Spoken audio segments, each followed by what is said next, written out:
Hello നമസ്കാരം, എൻ്റെ പേര് അഖിൽ ടോണി. ഞാനൊരു കാനബിസ് എൻ്റർപ്രണറാണ്. ഇന്ത്യയിൽ കാനബിസ് ഇൻഡസ്ട്രിയുള്ള കാര്യം പലർക്കും അറിയില്ല. പക്ഷേ യൂറോപ്പ്, അമേരിക്ക അതേപോലെയുള്ള വലിയ കൺട്രീസിലൊക്കെ ഇതൊരു $1 ബില്യൺ ഇൻഡസ്ട്രിയാണ്. അപ്പോൾ ഇന്ന് ഞാനിവിടെ പറയാൻ വേണ്ടി പോണത് കാനബിസിലെ ഒരു കാറ്റഗറിയായ ഹെംപ് പ്ലാന്റിനെ കുറിച്ചാണ്.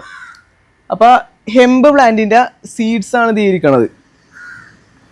ഇത് വളരെ ന്യൂട്രീഷ്യസ് ആയിട്ടുള്ളൊരു ഫുഡാണ്, അല്ലാണ്ട് തലക്ക് പിടിക്കണ ഒരു സംഭവമല്ല.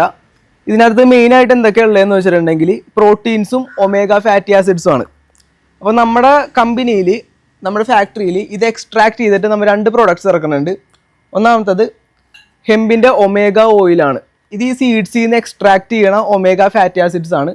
ഇതിനകത്ത് മെയിൻലി ഒമേഗ 3, 6, 9 3 ഒമേഗ ഫാറ്റി ആസിഡ്സും ഉള്ള വേറൊരു ഓയിലില്ല.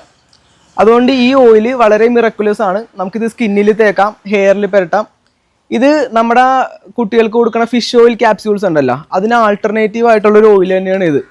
ഫിഷ് ഓയിൽ നമുക്ക് ശരിക്കും പറഞ്ഞാൽ ഫിഷ് ഓയിൽ മുടിയിലും ഹെയറിലും സ്കിന്നിലൊക്കെ തേക്കണത് വളരെ ബെനിഫിഷ്യൽ ആണ്. മോയ്സ്ചറൈസിങ്ങും ആൻറ്റി ഏജിങ് ഒക്കെയാണ് ഒമേഗ 3 ആസിഡ്സ് ആയതുകൊണ്ട്. പക്ഷേ ഈ ഫിഷ് ഓയിലിൻ്റെ നാറ്റം, സ്മെല്ല് വളരെ മോശമായതുകൊണ്ട് അതൊരിക്കലും ടോപ്പിക്കൽ യൂസിന് റെക്കമെൻഡഡ് അല്ല. ആ ഒരു കേസിലേക്കാണ് നമുക്ക് ഹെംസീഡ് ഓയിൽ നമുക്ക് ആൾട്ടർനേറ്റീവായിട്ട് യൂസ് ചെയ്യാൻ പറ്റണത്. അതിൻ്റെ സെയിം എക്സാക്ട് ഗുണങ്ങൾ ഇതിന് തന്നെ ഉണ്ട്. പിന്നെ അതുകൂടാണ്ട് ഹെംപ് ഹാർട്സ്, ഈ സീഡിൻ്റെ തന്നെ ഷെല്ല് റിമൂവ് ചെയ്തിട്ടുള്ള ഉള്ളിലുള്ള ഔഷധ സത്താണ് ഹെംപ് ഹാർട്സ്. ഇതിനകത്ത് 3, 6, 9 ഒമേഗ ഫാറ്റി ആസിഡ്സും പിന്നെ പ്രോട്ടീൻ കണ്ടൻറ്റും ഉണ്ട്.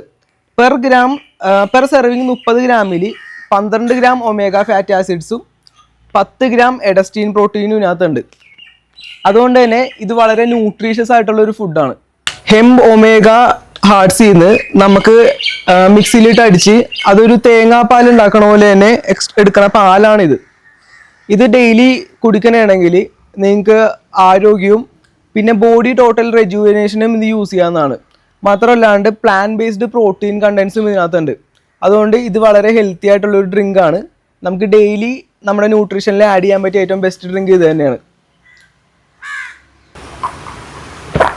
ഈ കാനാബിസിനെ കുറിച്ച് പറയുകയാണെങ്കിൽ ജസ്റ്റ് ഹെംപ് സീഡ്സിൽ മാത്രം ഒതുങ്ങുന്ന കാര്യങ്ങളല്ല, ഒരുപാട് കാര്യങ്ങൾ ഇതിനകത്ത് പറയാനുണ്ട്. ബോഡി വൈസ് ആണെങ്കിലും, മൈൻഡിലെ കാര്യങ്ങളാണെങ്കിലും, സ്പിരിച്വൽ ആയിട്ടുള്ള കാര്യങ്ങളാണെങ്കിലും, അങ്ങനെ ഒരുപാട് കാര്യങ്ങൾ പറയാനുണ്ട്. ഒരു എപ്പിസോഡ് കൊണ്ട് ഇതൊരിക്കലും പറയാൻ പറ്റില്ല. ബാക്കിയുള്ള കാര്യങ്ങളൊക്കെ നമുക്ക് അടുത്ത എപ്പിസോഡിൽ കണ്ടിന്യൂ ചെയ്യാവുന്നതാണ്. Okay, thank you. കൂടുതൽ വീഡിയോകൾക്കായി ചാനൽ സബ്സ്ക്രൈബ് ചെയ്യുക, ബെൽ ബട്ടണും അമർത്തുക.